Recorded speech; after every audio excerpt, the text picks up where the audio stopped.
Hello, and welcome to the first ever ranking of my favorite deck in just Zombie Grand Maju, Skull Servants, aka Whites. Here we're going to rank each individual Skull Servant card and its support and see what kind of impact it has in its own deck and the general metagame, if even that. And calling it Skull Servant support is being generous, but we won't be using these rankings. We'll be using this little list that I cooked up. So here we have each Skull Servant sorted by order they came out. I think I didn't check. And we have spell and extra deck support, which there's not a lot of. So first we have Busted, carries the deck, self-explanatory. Then we got Really Strong, staple card in the deck. Then there's those that are okay, not upset to have, but they're there. You can have tech choices that you run based on how you feel about the deck's playstyle. And then we have, oh god, this card will bring me to my family. It's bad. Then we have good, but not for its own deck. There's many examples, but it's probably not going to be in this deck. Starting us off is the entire reason why this deck was made, the Skull Servant himself. A puny normal monster with ominous flavor text that says that he's stronger in numbers, and he's going to end up making his own tier. You don't have a choice. Much like a lot of things in DM, like Blue Eyes and Dark Magician, they shoehorn in their normal monster as much as humanly possible. So you run it because you have to, not because you want to. But on the side of because you want to, you get the big man himself getting 1,000 attack for each Skull Servant engrave. Every single one of them. Except for the fusions. Personally, I would put him in Really Strong, but he is really good, but his problems is that he's not a surprise. Everybody knows what this deck does, what they're going for, and who is the big man. But he somehow, at a 6k plus body, has battle protection. I guess because he has 0 defense. Fair enough. Next we have Lady in White, the 2200 defender and the protection for the big win condition Scully Boy. She's also, you don't have a choice. You're not terribly upset to have her due to she can be an extender off of a lure with Whitemare, or she can be protection in scenarios where you think you'll need it. But the reason why you have to run her is because White Prince sends both her and Skull Servant together, no option. So therefore she sits comfortably in God, I wish I didn't have to play her, but I do anyway. Then we have Whitemare, a surprisingly old hand trap for the deck, which is not technically a hand trap, but does activate from the hand to special summon King or Lady from Banished. Also can return, like, what, Skull Servant and Princess from Banished to Grave, which is frankly trash. But it is a recently searchable and good extender for the deck, so you always want to run it, and you're not upset if you have it, just don't have too many of them in your hand. It can get kind of cloggy. Therefore, I would put him into okay, not upset to have. He is not a once per turn, so you can extend even further with him, but there's no real good ways to recycle him back to the hand that you would be using.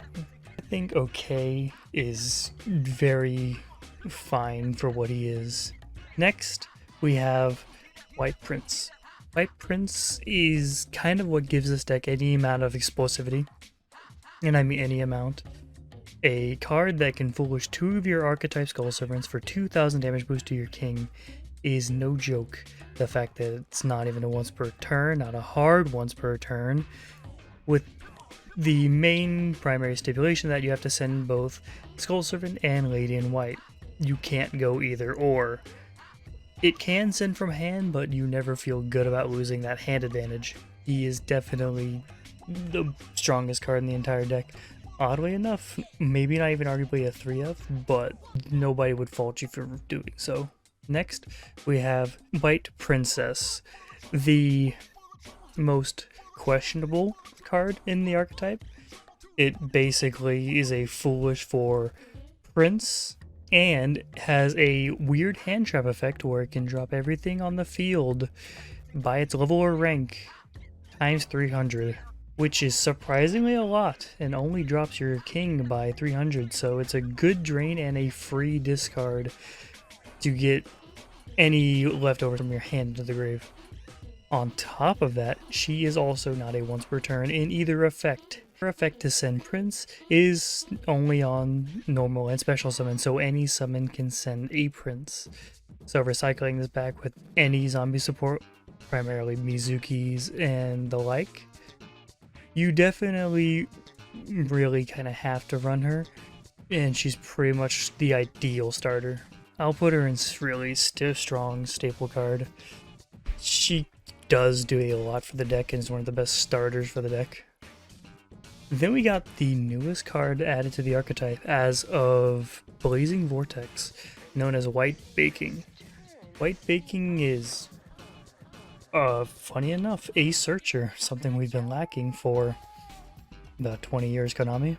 This card allows you to search 2 of your in-archetype Skull Servant boys and discard one of them, only at the cost of getting this guy engraved once. Sadly, this is a hard once per turn, the first one in the archetype actually, but it is something you do have to run, and arguably, as good as it is, you can get away with running very few copies if you have good ways to foolish it. The combo goes, you grab White Mare and White Prince, you discard White Prince off the effect of White Baking, you trigger White Prince's effect, sending your Lady and your Skull Servant, banishing all 3 to summon out a king, and then on top of that you can use the White Mare to summon back the Lady as a further extender into something like Dante and Leviar or any Link play. Oh yeah, did I mention this card summons from deck? It's 100% a really strong staple card, but you don't need to run too many copies of it because you have a lot of ways to get to it already. Then we get to one of the most depressing cards in this list, Tri-White. It is frankly an abomination and is arguably not even a support card, as it summons level 2 or lower normal monsters from your grave that all have the same name. It's just so terrible. You can arguably always do that with your regular Skull Servants, but you would in no way want to be summoning 3 of your vanillas only to make subpar Link plays. I wouldn't sacrifice that much consistency for that little power. It 100% goes into, oh god, this card will bring your family miasma. This thing will kill your family without hesitation if you run this. It is an omen. Don't do it. Then we got the 2 fusions that date all the way back to, what, LOB? Where they're just small statted fusion monsters that have the material of Skull Servant. You don't run these, but hey, they're level 3, so that isn't terrible, and they're normal monsters. Well, fusion non-effect monsters, and so they can be summoned off of instant fusion and ready fusion, so they can't be all that bad because of it. You just don't run it in here. So for that, they both go exactly in good, but just not here. Alright, time to clean this list up a bit. The only change I'd make is to put Lady ahead of Skull Servant, purely because she has more utility than just a normal monster, and a small one of that. And Zombie Warrior can say I have Flood and Ghost, he has at least more attack points, which I guess is all that matters. Nothing else really kind of needs to change. I really would keep this in the order it's put in. Yeah. I present to you my build of the deck. So this is a deck mainly focused on just getting your King of the Skull Servants really, really big and cycling through your deck and getting as much names engraved as humanly possible and just straight up killing them with your king. And it's generally designed to do that. So first we have 3 king as our win condition, 3 skull servant and lady because we have to for boy. 1 white baking, as we can get into this in multiple different ways as we'll get into. We have a white princess, our best normal summon, usually.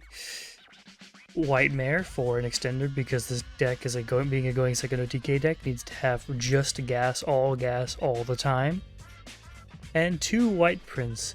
You can generally almost always get access to this card in one way or another, so 3 has become much less necessary after white baking has come about. But don't think him going down from 3 to 2 into this deck is any mark that he's worse than he is. He's really good. It's just the fact that he can be recycled fairly effectively puts him to 2 copies.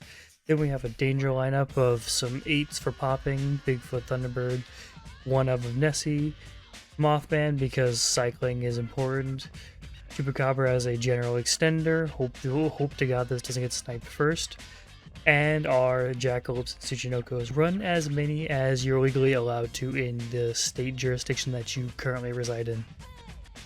You need level 3 extenders really bad. And then Mizuki, it's Monster Reborn. You run these. You recycle these. Foolish Burial because it's a grave-centered deck. Get names engraved, get Monster Reborn engraved, get your double Foolish engraved. Yeah, we'll take those. And then we have Bear from Different Dimension.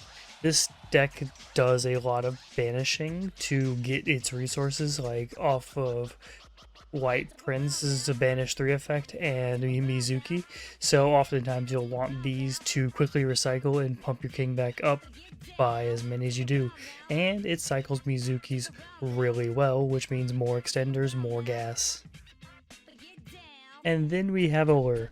Allure is the draw power from the deck, and a lot of times you don't mind this banishing most of your targets. It's live on pretty much every single thing in this deck except for Mizuki, who's an Earth, and Princess, who I swear to God Konami misprinted this card as a light monster, but I guess they wanted to do some chaos shenanigans, and that won't be happening. Otherwise, your best banishes are King and Lady for White Mare's special summon effect. After that, we have a couple 1-ups, card destruction. More gas, more names engraved, 1 for 1, gets you all the important stuff as Baking, Prince, even King for more power. Reasoning, because whether it's a summon or a foolish, it's free and it's always good. Monster Reborn, extender. 2 Leviar, primarily used to resummon back up Mizuki's from the banished, and once again is just another extender. The main reason why you want to turbo out your level 3s as fast as possible. And your alternative reason, Dante, for once again more names engraved. Then we got the Unicorn, Phoenix, and Cerberus package. They remove cards. We're going second, so we need to deal with problematic threats as they show up. And these cards unclog your hand like no other. If you put a king underneath an underclock taker, your opponent's going to learn real quick what white power truly means. Then we have Vampire Sucker, more draw. It's something you don't go into a lot, but something that you kind of could in a little more longer extended game state. And we have Curious, the entire purpose of the Danger Engine and why we get to run ratios that we do. It can fool with mainly white baking for the combo of Prince that I stated prior, and it just mills more cards on top of that. We take all of this. Link Repo, it's your primary ways to get your small boys off the field like White Baking and Prince. You can do it twice in one single turn, so this is a required piece of the deck. Anima as a Link Repo alternative to removal, just in case your opponent puts anything in the unlucky zones. Saryuja, we only run 1 because we're not full on deep draw, but the extension can definitely come up. Boral Sword as a general OTKing boss if our king is not enough to cut it. And we have Mech Knight Crusader Abramax. He is our best going first play. I'm sorry. I think that's everything I wanted to cover. I do have a Twitch that I stream on infrequently of things other than Yu-Gi-Oh! But if you ever wanted to pop in and ask a question or just say hi, don't be a stranger. The link to that will be found in the description down below.